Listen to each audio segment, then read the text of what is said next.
Well, look, I have some unfortunate news for you here. You've Oh no, you've been officially traded to the Fantasy Forever podcast for a player to fantasy for yeah, it's just Fantasy Forever for a player to be named later and cash considerations. how much cash? Well, here's the problem. So Let's see how after the much I'm first couple worth. episodes, we signed you to this mega contract because we thought people loved you, and then we realized that people didn't, and now we're just stuck with this huge like A-Rod style contract, and so we're paying basically for your salary this year, is what the cash considerations are because we screwed up, and so luckily we were able to sell you off for prospects in the future. Nobody wanted me? No, I mean we traded you the Fantasy Forever, which is the totally real podcast that I didn't make up. Wow, I'm hurt. I thought I meant something to this organization. Organization. Yeah, this franchise. Oh look, it's just us. It's still an organization. Alright, let's look up the dictionary definition.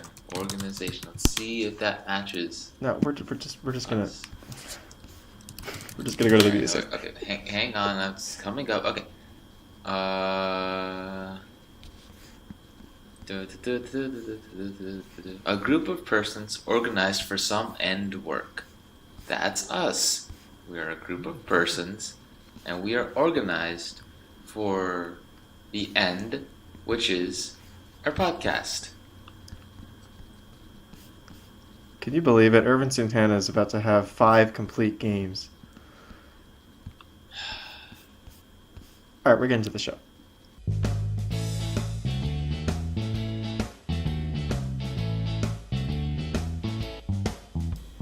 Hello, everyone, and welcome to the 12th episode of the Fancy and Friends show.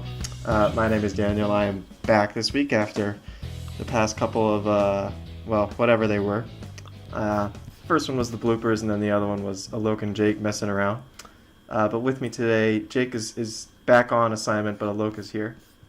Hello. Uh, so, Alok, how was your experience without me? I mean, it was felt like a piece of the puzzle was missing, but we were able, you know, after mourning our loss, I didn't. pull ourselves together and just do a good show. Cause you know what they say, the show must go on. I like how if you guys didn't have anything to say, you just say, "Oh yeah, he's pretty solid." You should probably do a drinking game for pretty solid. Did we say that too You much? said it I a don't remember. lot. I should have made like a supercut of that. But anyway, speaking of that, last week we didn't have a show. We had some scheduling problems, but I put together a blooper reel, and if you guys like it, then I guess I could do it in the future. Probably not for a little while because we just don't. I mean, we're just such a great podcast if we don't have enough bloopers. Uh, Yeah, we don't mess up a lot. so yeah, again, if you guys like it, then we'll do another one, kind of as a placeholder in case we need to miss a week. But for now, we're going to start talking about. Obviously, this past Monday was the trade deadline. A lot of big trades happened. Let's talk about arguably the biggest one, the Sonny Gray trade for three of the Yankees, top 15 prospects. I think most rankings, and unless I'm mistaken that two of them injured, obviously, but obviously the A's are looking toward the future here. Look, does Sonny Gray's value change? Hmm. Well, I think he'll still be, he'll still continue to have success on the Yankees. It'll be a bit tougher in the AL East. Um, but I mean, his strikeout rate is it's almost one in an inning, and uh, and he gets a fair number of ground balls, and with respect to fly balls, his ratio is above two. So I think he'll stay as a pretty solid pitcher on the Yankees. I don't think there's any reason to be too concerned about him. Yeah, I mean, you could talk about the ballpark, but obviously he's a big ground ball pitcher. Also, the A's had like one of the worst defenses, I'm pretty sure. this Yeah, season. I that's mean, also you could true. look up the That's also exact true. number, but I'm fairly certain they were in like the bottom five. So if anything, this improves his value. Obviously, win expectancy is kind of hard to determine, but you would think that being on the Yankees would help. Uh, Because the Yankees are good. Not necessarily as big as this next trade, but still, it doesn't really change his value too much. But let's talk about you, Darvish, going to the Dodgers. Now, obviously, league switch going to the National League is usually a good thing for a pitcher. You get to face the pitcher about 2 2/3, or 2.2 times per game is how often the pitcher comes up in the National League. So that certainly is, as close to a sure out as possible. Obviously, a park upgrade in his case. What do you think? So yeah, going to the NL will help Darvish.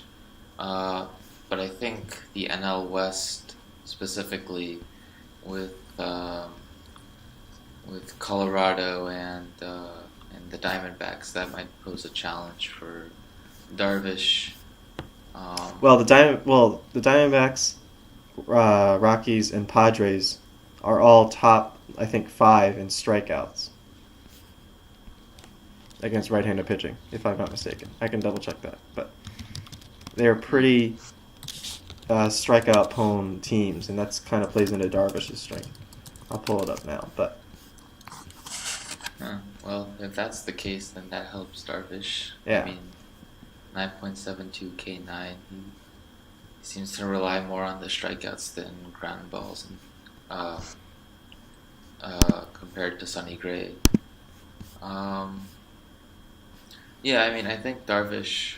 Okay, so San Diego is fourth He's in strikeouts, Arizona is sixth, and Colorado is seventh in terms of most strikeouts against right-handers. in total. I can look at against right-handers if you want, but still. All right, against. Yeah, I guess. Yeah, I guess still. I think Darvish can pull down his ERA from 4.01. He's definitely not a 4 ERA pitcher. Um, and yeah, I think he'll improve with the Dodgers going forward in the season. All right. Okay, so we're going to talk about a couple trades that didn't happen on Monday, but have recently happened. Justin Wilson goes to the Cubs, and automatically you assume that his value is basically nothing considering he's losing the save opportunities. The Cubs kind of like to use their relievers sporadically. I don't think he's going to be used as much as he was in Detroit. And then Alex Avila, who you immediately think, oh, cool, he's going to go to the Cubs. He gets a nice team around him, but he's going to be a backup there. Yeah. And Alok, you can probably guess his batting average in July. I can guess his batting average in July. Yeah, you could probably get around it. I mean, is it bad? He's hitting 158 with no extra One. base hits. So That's not good. he's not exactly so. I mean, you're not. He shouldn't exactly be on the fantasy radar anyway. Especially not now, since he's definitely going to be a backup. Before he was already kind of splitting time with James McCann, but at this point, I think you can just drop him in a standard league, right? Yeah, I think you would be able to find better catchers, and he seems to be going on a bit of a downward trend now. So, and with the decreased playing time, yeah, I think it's fair to say you can stash Alex Avila off your team. Okay. Another catcher on the move is Jonathan Lucroy. Going to the Rockies, and immediately you think, oh, cool, he's going to get a nice park upgrade. But you forget he was already in a nice park in Texas. According to ESPN Park Factors, Texas is the fourth best park in terms of runs this season. The best park is Coors Field, but is this really going to help him too much considering he's just hitting ground balls now? Yeah, probably not considering I mean, Coors Field helps a lot with fly balls, but ground balls are basically. I mean, that ground balls would act in a pretty similar way in Coors Field than it would in whatever the Rangers Stadium is called. Arlington. Uh, Arlington. Oh, right, Or it's Arlington. Globe Life Or no, Park. that's the city. Globe Life Park in Arlington. Okay, yeah. Yeah, I mean, So let's his see. ground ball rate last year between, the Brewers and the Rangers was 37.2%. This year it's up to 56.2. So nearly a Yeah, 20% increase in ground balls. His hard contact rate is down 13%. and I think on top of that, if I remember correctly, yeah, the Dodgers and Arizona are the two best pitching teams in the NL, and they're going to be in his division now. In terms of ERA, I guess. Yeah, it certainly doesn't help going up against all the Dodgers lefties. Okay. And Yu Darvish, who we just mentioned. Look at that. Nice callback a look there. Nice Yeah, job. there we go. That was good. Okay, let's get into some bullpen news. The Mets, and we'll kind of pair this with something that I didn't have written down here, but the Mets acquired AJ Ramos, and the next day they ship, or I think, is it the next day? Or is it 2 days? Either way, shortly after they ship Addison Reed to the Red Sox. So, Oh, so you act like you didn't even know about this. So, I didn't. I was off the tap the past few days. I okay. just learned about all these trades Oh, today. okay, there you go. Look at that. There's the analysis that our listeners want. Now, so Addison Reed obviously was most likely going to be traded. He was kind of the Mets' biggest trade chip since he's a free agent at the end of the season. And the Red Sox obviously looking to contend this year. AJ Ramos, who they traded, I think a decent prospect, nothing crazy for him because he's under control through next season. So they're obviously looking toward next season. So does AJ Ramos' value change going from Miami to New York? Um, I mean, he's playing in the same division, same league. Um, let's see. And then on top of that, I guess the Mets defense, what is that in relation to Miami? I imagine it would be I think it's pretty slightly comparable. I think better. I think it's. Yeah. I don't think his value changes too much. Obviously, there's the Jerry's Familia shark looming because he thinks he's coming back, and the Mets for some reason want him to come back, even though they are pretty much out of it this season. I think they just want to give him reps, but I do think he holds on to this job for pretty much the rest of the season, and I think he's still kind of the same guy, kind of a top 15 closer, but nothing too special. Since he's kind of one of those high whip guys that could lead to some blow up games. Yeah. All right, sticking in the NL East So, since you don't have anything more to say. We're ripping through these, so I may add something else on. The Nationals acquire Brandon Kinsler. Now, this obviously is because the Nationals just have the worst bullpen ever, and they got Doolittle and yeah, so now they've added three arms. We already talked about Doolittle and Madsen, or you guys talked about it last time, and you guys chose Ryan Madsen to be the closer, and I completely disagreed. And what do you I know? thought Sean Doolittle seems to be the closer, so it kind of looks like Brandon Kinsler is just going to be their seventh, eighth inning guy. But this could change, obviously. yeah, I mean hang on, let me pull up his I keep spelling it wrong. Ah. So anyway, while you're doing that, the problem here, obviously, is that Mike Rizzo, the GM, came out and said, "Yeah, we're not sure who's going to be the closer. We're kind of play with things until October to figure it out." However, Doolittle has converted all four of his save chances, and I kind of feel like Dusty Baker is just going to stick with the hot hand here. Yeah, I mean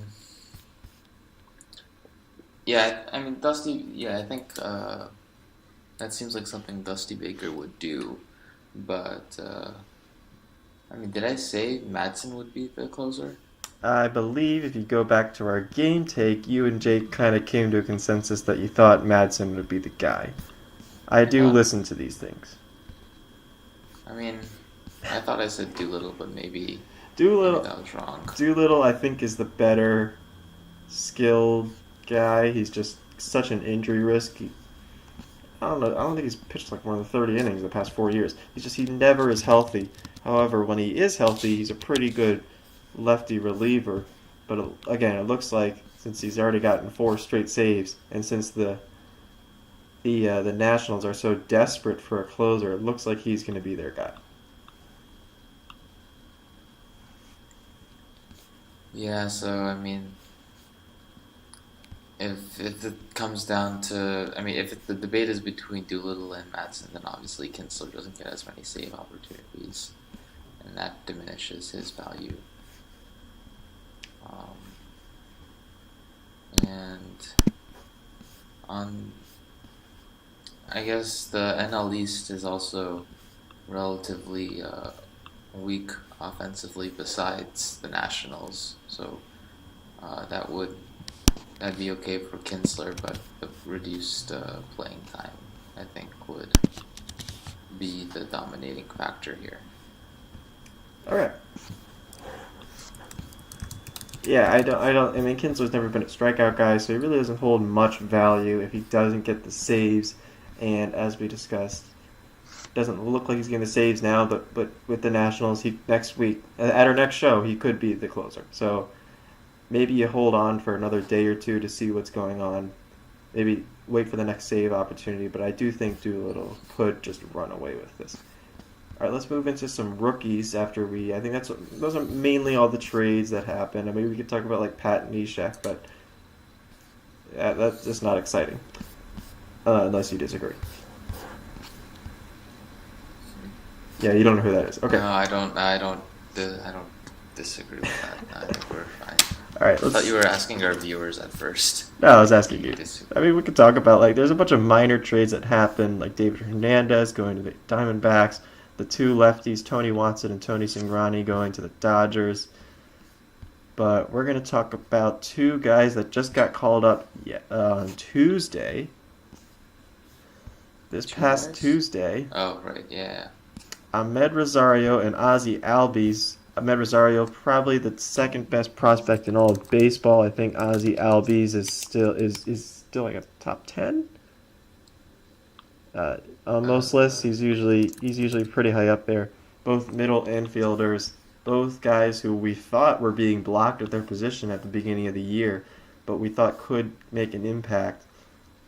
Ahmed Rosario going 1 for 4 with a strikeout, and Ozzie Albies going 0 for 2 with a walk. Which one would you rather own if you just needed a shortstop, since they're both shortstop eligible? Huh. Let's see. Do.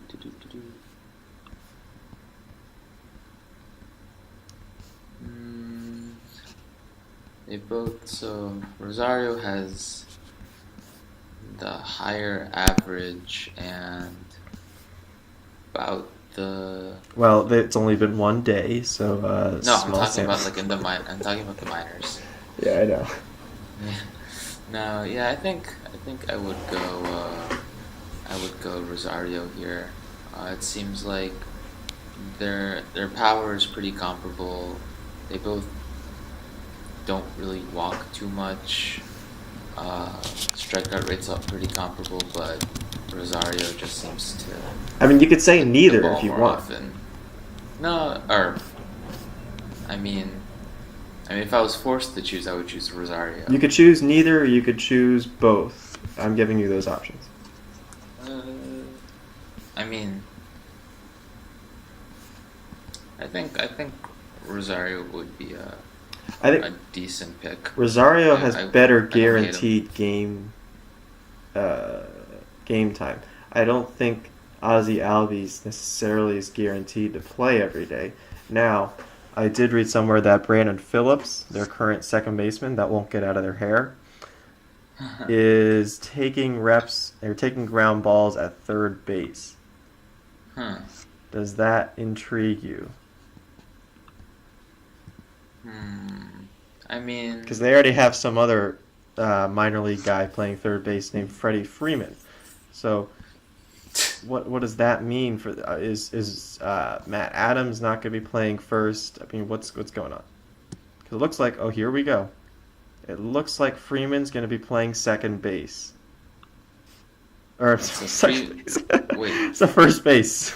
Yeah. It's been reported by Mark Bowen of MLB.com that Freeman looks to be taking over first base as Matt Adams has kind of not been good. Yeah. So, I mean, Freeman was always the first baseman, right? Yes. Like, so Brandon Phillips moves to third. Theoretically. Theoretically, that leaves space for Ozzy Albies, but um, I think I would still go Rosario here. He seems to be, uh, he's between the two of them. It seems like they have comparable numbers besides the average and on base, which Rosario has the edge on. Ahmed Rosario is also the more established, has the more established pedigree, is kind of the more polished prospect anyway. I don't think we kind of expected Rosario to be up by this time this year. I don't think we expected Albies to necessarily be up before September. So, especially given Swanson's there and Phillips and all that. Uh, but Yeah, that makes sense. I don't think you necessarily need to rush to get either of these guys, though. They're not necessarily. Neither of these guys is like a big power guy like Bellinger or Judge, but I mean, if you need steals, I guess you could go with Albies because he could steal 15 bases by the end of the season if you're desperate. But I feel like there's other guys available. I mean, by the same token, Rosario can also steal, not as much as Albies, Yes. but Okay. yeah, like yeah. Let's talk about a more exciting prospect because this guy's actually hitting. When a lot of people were going to pick up, Moncada, who had just been called up, the next day Rafael Devers gets called up, or it was the next day. I don't know. Rafael Devers got called up and has been hitting for Baltimore. He's currently hitting .429 with 2 home runs. And the biggest concern was he going to stay at third base given they just got Eduardo Nunez in a trade. Now, Right. yeah. So look, what do you think? What do I think the Red Sox would do? Yeah, what are they gonna do? Because keep in mind, Eduardo Nunez can basically play anywhere. I think he's also been taking reps at first base as well. So, and Eduardo Nunez, since coming over, has 4 multi-hit games. So it's not like they can sit him either. Yeah, I mean Nunez is what 30. I think the Red Sox, if they can't figure out a way to move Nunez without moving or without things getting too complicated, I think they would choose Nunez over Devers. Um, Even though Nunez and- is a free agent at the end of the season, Devers looks to be part of their long-term plan at third base. right, but I mean the Red Sox have a chance at clinching the AL East, going to the World Series, and Nunez has played in with the Yankees in the AL East before. He did. Yeah, I mean, he had some Okay, that's some weird decent logic season. there, but What? he's played in the AL East before. That doesn't really matter, does it? No, I mean he's had experience in the AL East. I guess, but what by that I mean he's less of a risk there than Rafael Devers. Yeah, but For if the rest Devers of the keeps hitting season. like this, they have to keep playing him. This is the Cody Bellinger conundrum. They called him up because they just needed a quick fill-in, and I think what they did was they called him up. They called him up about a week before the deadline, probably to see, okay, do we have something here, or do we need to make like a Todd Frazier trade? They ended up making the Eduardo Nunez trade anyway. But I do think that if he continues to hit like this, they can't sit him. And Eduardo Nunez, keep in mind, can literally play anywhere. I think they could put him at first base if they needed to. Right now, Dustin Pedroia is on the DL, so that's why he's playing second. He could play left field if they want to sit Benintendi against left-handers. It's it's it's. They got him as a utility guy. I feel like he's just better Hernan Perez at this point. I do think that they both end up playing 5 days a week though. Okay, I mean, I guess that makes sense. If they move Nunez around and fill in, if they can move Nunez around to try to get both in the lineup at the same time, then I mean, how can if yes, you're a manager and you look at what Devers has done, can you sit him? I wouldn't feel comfortable with it. Yeah. So But yeah, yeah, like I said, if they can't move Nunez around, which I guess they can, then uh, then I'm not sure, I guess. But yeah, I guess they'll try to move Nunez around and try to get both onto the lineup. okay, that's pretty much it for that. We can get into the matchups for next week. I have three. This was pretty tough. I'll admit I struggled a bit to find three guys I actually liked. Uh, but I have three guys here that could do well this weekend. I have Adam Conley at Atlanta, Travis Wood, who you probably forgot was a major league pitcher, pitching at Pittsburgh, and then Jarrell Cotton just coming off the DL. He had made one start, didn't look great, but but is now going to be at the Angels this weekend. How do you rank these guys? Uh, let's see. I mean, I'm pulling up their stuff right now, but let's see. I think.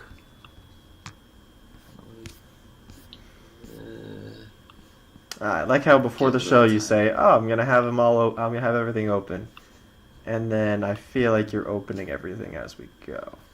No, it was the top half that I had already open. All right, all right. So Think basically, I think like Adam Conley's skills, but he's been very inconsistent as a major league pitcher. What do you got?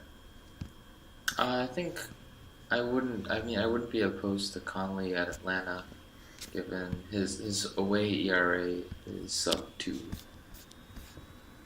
and he'll be Okay, but how away many at starts has Atlanta. he made on the road? I mean, he has like 20 something innings. It's about the same as his home. Well, he's been in the minors for 2 months. I think 23 innings with sub 2. I Look, it's mean, not Yoeli's Chaucine numbers, but it's yeah, I guess I but I thought that the new field was leaned lefty power, so that's why I'm curious about what you're saying there. But either way, okay. If you're in on, I mean, I have Conley the first of these guys. I think that's the safe one, and then I probably go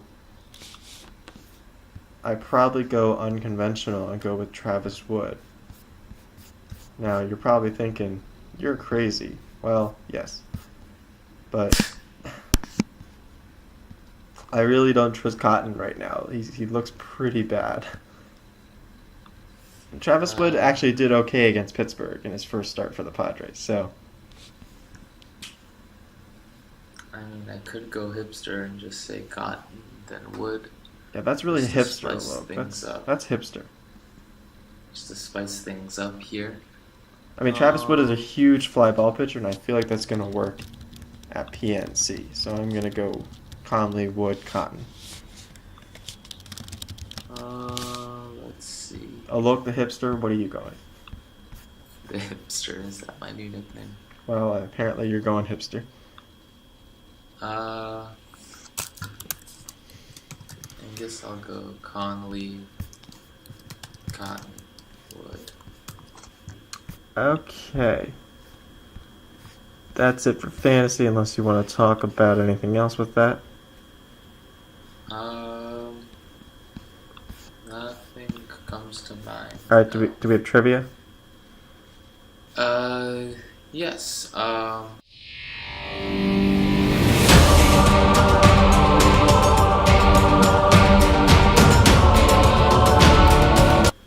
So if you were here 2 weeks ago, you would know that our trivia question was what was the longest Major League Baseball game, or rather, what was the longest pitching outing in a Major League Baseball game in terms of innings?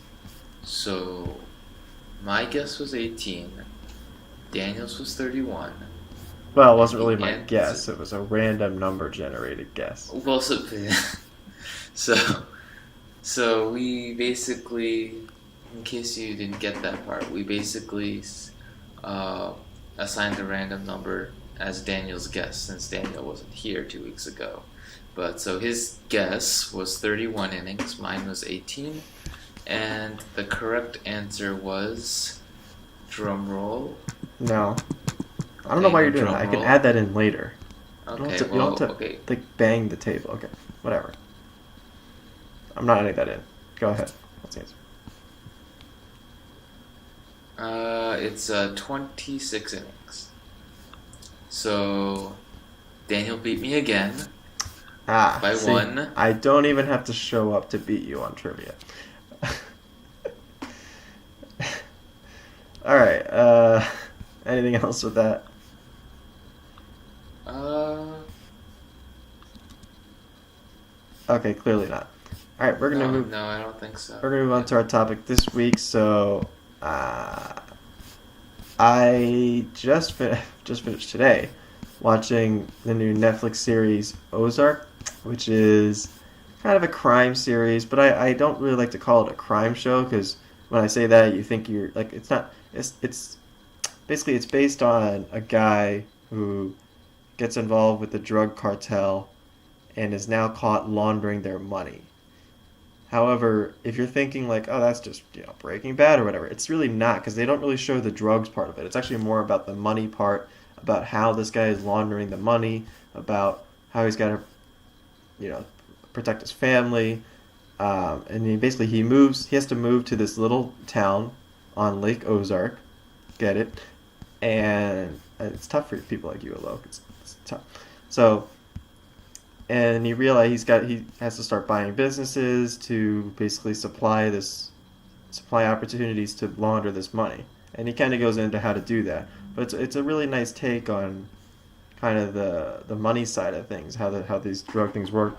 And the lead actor is Jason Bateman, and he's playing himself, yes, but he does that really well. He's a really good actor for those neurotic type of roles. Uh, because I don't know. That's just what he's been doing his whole life. Laura Linney plays the wife, and then the kid actors are actually pretty good. It's not one of those shows where the kids are just annoying. They're actually pretty good. They actually have arcs and backgrounds. And yeah, this show is basically it's not the greatest show ever, but it's really well done. Jason Bateman actually directs a bunch of the episodes. Uh, and it's not necessarily predictable because a lot of these shows you're like, oh, I think that's how it's gonna go, but it doesn't. It has so many different layers that it adds on. It's not just the same story the whole time. It adds on new things each time. So it's pretty well done that way. I would recommend it, but and even if you're not like originally I was like, oh, I don't want to watch another crime show, but it's actually pretty well done, and it's pretty engaging. And again, they don't really get into like the drug stuff or like even the main villain, and I put that in quotes because they're all kind of villains, but the main villain really isn't in the show that much. It's really again about Jason Bateman and how he has to launder this money. So it's kind of the back end part of the drug scheme. I mean, Aloka, you're in the drug cartel, right? Yeah. I mean, yes, I am the drug cartel. I can't talk too much about it though, Yeah, no, unfortunately. no, obviously, but it's definitely an interesting take. Again, it's something that you haven't seen before, but or Alok's definitely never seen stuff like this before because he doesn't watch TV. But it's Yeah, only so don't. Yeah, sorry, it's a dumb joke. it's it's only about I think it's only 10 episodes, so it's a quick watch. So I would recommend it. All right, that's pretty much it for the show this week. Alok, you have anything else you want to talk about? Thank you, our viewers. All right. yeah, thanks for watching. Please leave a comment and a like, if you will. Subscribe. Yeah, we should be back next week. Yeah. We'll have something for you next week. It won't be another bloopers thing, I promise. Because Alok hated the bloopers, so. I love the bloopers. I showed it to all my friends, and then that was I don't really think you did. It was really mostly outtakes. It Skyrocket. really wasn't bloopers, because there's really not enough for bloopers. All right, that's it for the show. Thanks for everyone, and we'll see you next week.